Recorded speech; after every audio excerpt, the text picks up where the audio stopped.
कथिए पीढ़ैया पापाजी बैठल बानी जी हमरो के बैठवले बानी जी हमरो के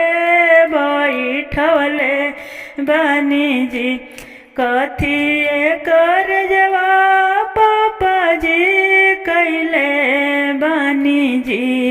आजू हमारा के हर तानी जी आजू धियावा हर तानी जी चंदन पीढ़ैया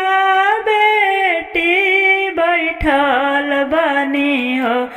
तोहरो के बैठवले बनी हो तोहरो के बैठवले बनी हो कठिन करजवा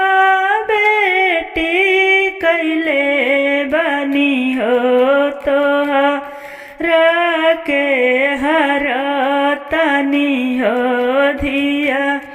आजू हर तनी हो